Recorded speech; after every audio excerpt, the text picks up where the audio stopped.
സർഗാത്മകമായ ചിന്തകളിലൂടെ താങ്കൾക്ക് ഇത് കൂടുതൽ ഒരുപക്ഷെ എക്സ്പ്രസ് ചെയ്യാൻ പറ്റുന്നത്. താങ്കൾക്കും ഈ അനുഭവമുണ്ടോ? ഇത് ഈ കവിത എഴുതിയിട്ടും അല്ലെങ്കിൽ മറ്റു കവിതകൾ മരണത്തെക്കുറിച്ചൊക്കെ എഴുതിയിട്ടും സുഹൃത്തുക്കളോടോ ബന്ധുക്കളോടോ ഇക്കാര്യം സംസാരിക്കാൻ കഴിയില്ല എന്നുള്ള വ്യക്തിപരമായ അനുഭവം താങ്കൾക്ക്? തീർച്ചയായിട്ടും ഉണ്ട്. അപ്പൊ എന്റെ മരണം എന്നുള്ളത് മാത്രമേ എനിക്ക് അതിനെക്കുറിച്ച് വേവലാതിപ്പെടാതിരിക്കാൻ പറ്റുള്ളൂ. മറ്റുള്ളവരുടെ മരണം എനിക്ക് വേവലാതി ഉണ്ടാക്കുന്ന ഒരു കാര്യമായിരിക്കും.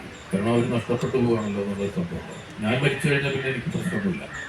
എപ്പോഴും നമ്മൾ മരണം മറ്റുള്ളവരുടെ മരണം തന്നെയാണ് നമുക്ക് മരണം എന്നുള്ള രീതിയിൽ നമ്മൾ അനുഭവിക്കുന്നത്. നമ്മുടെ മരണം ഒരിക്കലും നമ്മൾ അനുഭവിക്കുന്നില്ല, നമ്മൾ അറിയുന്നുമില്ല.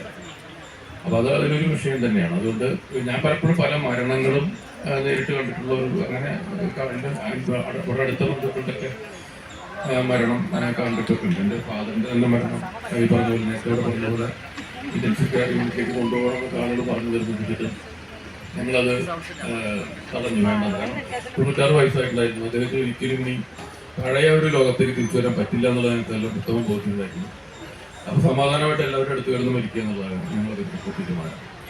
അങ്ങനെ ശരിക്കും മരണം അങ്ങനെ തണുപ്പ് കാലിൽ പടർന്നു, അങ്ങനെ പതുക്കെ വന്ന് കണ്ണുകൾ മറിഞ്ഞു പോകുന്നവരെയുള്ള അവസ്ഥ നേരിട്ട് ഞാൻ കണ്ടിട്ടുണ്ട്. അപ്പോൾ അന്ന് വളരെയധികം വിഷമം തോന്നി. പക്ഷെ ഞാൻ വിചാരിക്കുന്നത് ഒരു തരത്തിൽ മരണം എന്ന് പറയുന്നത് ഒരു സുന്ദരമായ കാര്യം കൂടിയാണ്. അത് കാരണം നമുക്ക് ആകപ്പാടെ ഉറപ്പിച്ച് പ്രതീക്ഷിക്കാവുന്ന ഒരേ സംഗതി ഈ മരണം മാത്രമാണ്. ബാക്കിയൊന്നും നമുക്ക് പറയാൻ പറ്റില്ല. നാളെ സൂര്യൻ ഉദിക്കുമോ എന്നുള്ളതും ചിലപ്പോൾ ഉദിച്ചില്ല എന്ന് വരാം. കാരണം ഏതെങ്കിലും ഭൂമി പൊട്ടിത്തെറിച്ച് പോവുകയൊക്കെ ചെയ്യാം, പറയാൻ പറ്റില്ല.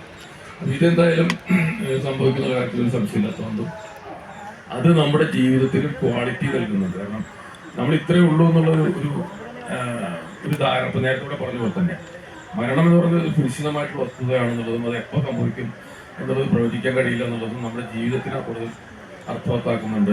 നമ്മൾ പലപ്പോഴും നമ്മൾ ഇടപഴകുന്ന പല നിസ്സാരതകളെയും പല അല്പത്തങ്ങളെയും പിന്നെ വേറെ രീതിയിൽ നോക്കിക്കാണാൻ നമുക്ക് ഒരു ആ തരത്തിലൊരു കാഴ്ച നമുക്ക് തരുന്നു.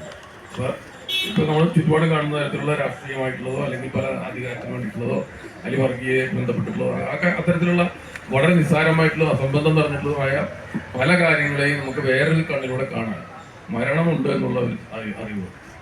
പിന്നെ മരണത്തിന് ശേഷം എന്തൊക്കെയാണെന്നുള്ള അത് എല്ലാ മതങ്ങളുടെയും മൂലധനം അതാണ്. മരണത്തിന് ശേഷം അങ്ങനെ ഉണ്ടാവും ഇങ്ങനെ ഉണ്ടാവും എന്ന് പറഞ്ഞിട്ടാണ് മതങ്ങളൊക്കെ നിലനിൽക്കുന്നത്. അത് ശാസ്ത്രീയമായിട്ട് അതിൻ്റെ അടിത്തറ വളരെ നമുക്കറിയാം.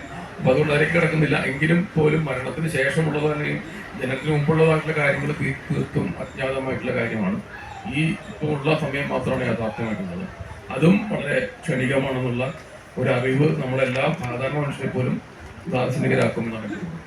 ഡോക്ടർ രാജഗോപാൽ, ഇപ്പോൾ റഫീഖ് അഹമ്മദ് പറഞ്ഞൊരു കാര്യം, ഈ ആത്മീയമായ ചിന്തകൾ, പ്രാർത്ഥന, ഇതൊക്കെ ശരിക്കും പറഞ്ഞാൽ ഈ മെഡിക്കലി ഉള്ള പാലിയേറ്റീവ് കെയറോ അല്ലെങ്കിൽ പെയിൻ ആൻഡ് പാലിയേറ്റീവ് കെയറിനപ്പുറം ആത്മീയ ചിന്തകൾ